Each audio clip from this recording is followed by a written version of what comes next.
శుక్లాంబరధరం విష్ణుం శశివర్ణం చతుర్భుజం ప్రసన్నవదనం ఛాయే సర్వ విఘ్నోపశాంతయే. మహాభారత మహిళల గురించి మనం చెప్పుకుంటున్నాం కదా. అహంకారాన్ని విడనాడి తమ నిత్యకృత్యాలలో జరిగే విషయాలకి అతిగా చింతించక తమ ధర్మాలను నిర్వర్తించే స్త్రీలకైనా పురుషులకైనా సరే అనేక శక్తియుక్తులు నిత్యం కలుగుతాయనే విషయాన్ని మహాభారతం చూపిస్తుంది. కౌశిక మహర్షి మహాజ్ఞాన సంపన్నుడు, వేదాధ్యయనం చేసినవాడు, పురాణాలు పఠించినవాడు, అనేక మహిమలు చూపగలిగినవాడు. అతను ఒక రోజున ఒక గ్రామంలో భిక్షాటనకై బయలుదేరతాడు. భిక్షాటనకై బయలుదేరుతూ మరి కాసేపు ఓ చెట్టు కింద కూర్చుంటాడు. కూర్చున్నప్పుడు ఏమవుతుందంటే అనుకోకుండా అలాగ అతను ఒక దీంట్లోకి పెడతాడు. అధ్యయనం చేస్తూ ఉంటాడు. అధ్యయనం చేస్తూ ఉన్నప్పుడు పైన చెట్టు పైన కొమ్మ మీద ఉన్న ఒక కొంగ రెట్ట వేస్తుంది అతని మీద. ఆ రెట్ట చూసి ఇతనికి చాలా కోపం వస్తుంది.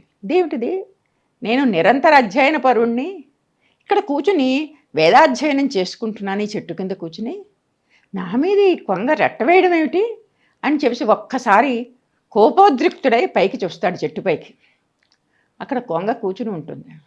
వెంటనే ఇతను చూసిన ఆ కోపానికి మలమలమల మాడిపోతూ ఆ కొంగ కింద పడి చచ్చిపోతుంది. ఒక క్షణం కౌశికుడికి ఆ పక్షి చనిపోయిన విధానం చూసి మనసు అల్లకల్లోలమైపోయింది. అయ్యో, అనవసరంగా ఈ పక్షిని చంపేశాను నేను, నాకు ఇంతటి అహంకారం పనికిరాదు అనుకుంటూ అతను మెల్లిగా గ్రామంలోకి భిక్షాటనకు పెడతాడు. గ్రామంలో భిక్షాటన చేస్తూ చేస్తూ పూర్వకాలం ఇలాంటి మహర్షులు భిక్షాటనకు వస్తారని చెప్పేసి స్త్రీలు ఏం చేసేవారంటే మడిగట్టుకుని వాళ్ళు వంట చేసి ఇంట్లో ఎవరికి అది వడ్డించకుండా కొంచెం అన్నం తీసి పక్కన పెట్టుకుంటూ ఉండేవారు ఒక పాత్రలో వేసి. అంతేకాని మిగిలిపోయిన అన్నం మహర్షులకు వేయకూడదు. ముందుగా వంట చేసిన వెంటనే ఎవరైనా సన్యాసులు కానీ మహర్షులు కానీ వస్తారు, వాళ్ళకు వెయ్యాలి అని చెప్పేసేసి నిన్న మొన్నటి దాకా కూడా మన గ్రామాల్లో, ఇప్పుడు కూడా ఉందేమో తెలీదు, నిన్న మొన్నటి దాకా కూడా మన గ్రామాల్లో జరిగేది ఈ విషయం. అందుకని ముందుగానే కొంత పాత్రలో వండిన పదార్థాన్ని తీసి పక్కన పెట్టి మహర్షి వస్తే సాధువులు వస్తారు అనుకుని చెప్పి పక్కన పెట్టుకుంటూ ఉండేవారు. అలాగా ఇతను మామూలుగా తన మధ్యాహ్నం అయింది. అసలే ఈ కొంగ చనిపోయిన వృత్తాంతం వల్ల అతని మనసు చాలా క్షోభపడింది. బయలుదేరాడు భిక్షాటనకి. సరే, ఒక ఇంటి ముందర నిలబడి భిక్షాం దేహి అన్నాడు. ఆ సమయంలో ఆ ఇంట్లో ఉన్న ఆ గృహిణి కాస్త ఏమంటుందంటే, ఇదిగో వస్తున్నాను అని చెప్పేసి పాత్రను శుద్ధి చేసి పట్టుకొస్తున్నాను అని చెప్పేసి ఒక కేక వేస్తుంది.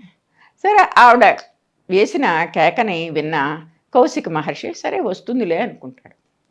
ఈ లోపల ఏమైంది అంటే ఆమె భర్త విపరీతమైన ఆకలితో తూలుకుంటూ ఇంటికి వస్తాడు. తూలుకుంటూ అంటే మళ్ళీ ఇంకొక అర్థం తీసుకోకండి, అతను నిస్త్రాణుడైపోయాడు, నిర్వీర్యుడైపోయాడు. అతను ఆకలితో ఇంటికి వచ్చాడు.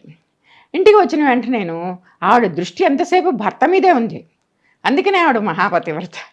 అందుకని ఆవిడ ఏం చేసిందంటే భర్తను చేయి పుచ్చుకొని గబగబా తీసుకుని వెళ్ళి పీట వేసి కూర్చోపెట్టి పదార్థాలన్నీ కూడా విస్తట్లో వేసి మన విసనకర్రతోటి విసురుతూ ఆయన సంతుష్టిగా తినేదాకా ఆయన పక్కనే కూర్చుని ప్రియమైన వచనాలు మాట్లాడుతూ అతను భోజనం పూర్తి అయ్యి వచ్చే లోపల చక్కటి మెత్తని పరుపు పరిచి అక్కడికి తీసుకెళ్ళి భర్తను పడుకోబెట్టి, చాలా అలసిపోయి ఉన్నారు మీరు పడుకోండి అని చెప్పేసేసి పడుకోబెట్టి కాసేపు విసనకర్రతో విసిరి లేచి నిలబడే టైంకి ఆవిడకి జ్ఞాపకం వచ్చింది. తను ఒక మహర్షిని భిక్ష వేస్తాను అని చెప్పేసి ఆగమని చెప్పిన ఆలోచన ఆవిడకి వచ్చింది. అయ్యో, పొరపాటైంది అనుకుని గబగబ ఆవిడ భిక్షలో తీసుకుని అన్నం భిక్ష చేయవలసిన అన్నాన్ని తీసుకుని ఆవిడ పాత్రను తీసుకుని బయటకు వచ్చేసరికి కౌశికుడు ఎలా పడితే అలా ఉన్నాడు. కోపోద్రిక్తుడైపోయాడు. ఏమిటి, ఎప్పుడనగా నువ్వు చెప్పావు నాకు భిక్ష పట్టుకొస్తానని, ఇప్పుడా పట్టుకురావడం? నేను ఎంతసేపు ఇక్కడ నిలబడి ఉన్నానో తెలుసా? మహర్షుల్ని ఇంతసేపు నిలబెట్టచ్చా? ఒక బ్రాహ్మణుని ఇంతసేపు నిలబెట్టచ్చా భిక్ష వేస్తానని అని కోపోద్రిక్తుడై అతడు ఆవిడ మీద అరుస్తాడు. పతివ్రత నవ్వుతూ అంటుంది, స్వామి మీరు చెప్పింది నిజమే, కానీ ఈ లోపల నా భర్త చాలా అలసిపోయి దూరం నుంచి వచ్చాడు. అతనికి భోజనానికి ఏర్పాట్లు చేసి అతన్ని పడుకోబెట్టి వచ్చాను. కొంచెం ఆలస్యమైంది, క్షమించండి. ఇది పెద్ద పొరపాటు కింద మాత్రం మీరు భావించకండి. కావాలని నేను మీకు నిర్లక్ష్యం చేయలేదు అంటుంది చాలా నెమ్మదిగా. అనేసరికి కౌశికుడు ఉద్రేక స్వభావంతో వెంటనే అంటాడు, ఏమిటి నీ భర్త ఎక్కువ, ఇక్కడ ఈ బ్రాహ్మణుడు తక్కువ? భిక్షాటన చేస్తున్న బ్రాహ్మణుడి గురించి నువ్వు ఆలోచించకుండా నువ్వు నీ భర్త గురించి ఆలోచిస్తున్నావా? అతను ఎక్కువ? అసలు బ్రాహ్మణులు తలుచుకుంటే ఎంతటి శాపాలు ఇవ్వగలరు తెలుసా? అసలు వాళ్ళు తలుచుకుంటే మొత్తం భూమండలం అంతా కూడా అగ్ని ప్రళయంలా అయిపోతుంది తెలుసా అని చెప్పేసి ఆవిడతో వాదనకు దిగుతాడు. ఇదంతా కూడా అతను ఆకలితోటే ఉంటాడు, అయినా సరే అతను బ్రాహ్మణుల యొక్క శక్తిని చూపించాలని ప్రయత్నం చేస్తాడు. ఆవిడ నవ్వుతూ ఉంటుంది, నాకెందుకు తెలియదు, ఇప్పుడే కదా, పొద్దున్నే కదా నువ్వు ఓ చెట్టు కింద కూర్చుని అధ్యయనం చేస్తుంటే పైనుంచి కొంగకి రెట్ట వేసింది నీకు, ఆ కొంగ చచ్చిపోయింది కదా అంట. మరి ఇవన్నీ నాకు ఎలా తెలిసాయనుకుంటున్నావు? నేను ఇంట్లో గృహిణిని, మామూలుగా నా పనులు నేను నెరవేర్చుకుంటూ నా భర్తకు సేవ చేసుకుంటూ ఉంటాను. కానీ ఈ విషయం నాకు ఎలా తెలిసిందంటావు? నీవు అక్కడ శోకించావు, నీ ఉద్రేక స్వభావం వల్ల కొంగ చచ్చిపోయిందని బాధపడిపోయావు, కానీ మళ్ళీ ఇక్కడికి వచ్చి అదే ఉద్రేక స్వభావంతో ప్రవర్తిస్తున్నావు అనగానే కౌశికుడికి ఏమిటిది, ఇంకా కొంచెం సేపు కూడా అవ్వలేదు, అక్కడ కొంగ చచ్చిపోయిన విషయం ఇవిడికి ఎలా తెలిసింది అని ఆశ్చర్యపోయాడు. అయినా సరే వెనకడుగు వేయకుండా ఆవిడతో వాదన చేస్తూ చాలాసేపు తిక్కన గారు ఈ ఇద్దరి మధ్య, ఈ స్త్రీ మధ్య, ఒక మామూలు సాధారణ స్త్రీ గృహిణి ఆవిడకిను ఒక మహర్షికి జరుగుతున్న వాదనని చాలాసేపు నడిపిస్తాడు తిక్కన. అప్పుడు అంటే ఏమిటంటే ఆయన చెప్పవలసిన ఉద్దేశం, చెప్పే ఉద్దేశం ఏమిటంటే ఎవరి కార్యాలు ఎవరి పనులు వాళ్ళు చేస్తూ అహంకారాన్ని పక్కన పెట్టి ఉండగలిగినంత కాలం వాళ్ళకి అనేక శక్తులు సమకూరుతాయని అని చెప్పడమే తిక్కన గారి ఉద్దేశం. అప్పుడు పతివ్రత అంటుందన్నమాట ఆ గృహిణి, చూడు ఇలాగ ఆలోచిస్తూ ఉంటే మనకు తెలియదు, ధర్మ సూక్ష్మాలనేవి చాలా క్లిష్టమైన విషయం. ఒక చోట ధర్మం అనిపిస్తుంది, ఒక చోట అధర్మం అనిపిస్తుంది. అందుకని ఈ ధర్మ సూక్ష్మం అనేది తెలుసుకోవడం చాలా కష్టం. నువ్వు అందుకని వెళ్ళి నేను భోజనం పెడతాను పూర్తి చేసి, మిథిలా నగరంలో ధర్మవ్యాధుడు అనే ఒక బోయవాడు ఉన్నాడు, అతను మాంసం కొట్టి అమ్ముతూ ఉంటాడు. అతనేం బ్రాహ్మడు కాదు, మాంసం కొట్టి అమ్ముతూ ఉంటాడు, కానీ నిత్యము సత్యం మాట్లాడతాడు, తల్లిదండ్రుల్ని ప్రేమిస్తాడు, తల్లిదండ్రులు యందు భక్తి ఎక్కువ. అందుకని అతని దగ్గరికి వెళ్ళి ధర్మ సూక్ష్మాల సంగతి తెలుసుకో అని చెప్పేసేసి కౌశిక మహర్షికి చెప్తుంది.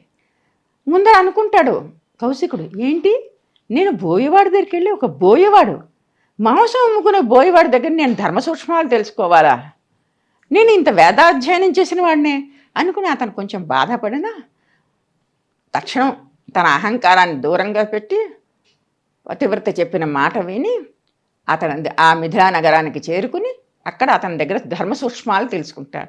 ఈ ధర్మం అనేది చాలా సూక్ష్మమైన విషయం. ఒక చోట అది ధర్మం అవుతుంది, ఇంకో చోట అధర్మం అవుతుంది. ఈ విషయాల మంచి చెడ్డలు అనేవి చాలా కష్టం, వాటిని నిర్ణయించడం కష్టం. కాబట్టి ఈ విషయాలు అక్కడికి వెళ్ళి అతను నేర్చుకుంటాడు. ఇక్కడ మనకి ఈ పతివ్రత కథ ద్వారా తెలిసింది ఏమిటంటే, ఆవిడ ఏమంటుంది, మాటి మాటికి అంటుంది, ఇంట్లో ఉంటాను నాకేం తెలుసు, నాకేం తెలుసు మాము, అందరూ చెప్పుకునే విషయాలే అంటూనే ఉంటుంది. కానీ ఆవిడకి సమస్తమైన విషయాలు తెలుస్తాయి. ఎందుకంటే ఒక కోపోద్రేకి అయిన మహర్షి ఏం చేయగలడు, అతనికి ఎంత అతిశయమో ఇవన్నీ చూసి ఆవిడ అనుకుంటుంది, మన నిత్యకృత్యాలలో మన పనులు మనం చేసుకుంటూ ఎవరి మీద ఉద్రిక్తులు అయి అరవకుండా మన పనులు మనం చేసుకున్నప్పుడు మనకు అనేక శక్తియుక్తులు వస్తాయి అని చెప్పేసి ఈ పతివ్రత కథ మనకి చూపిస్తుంది.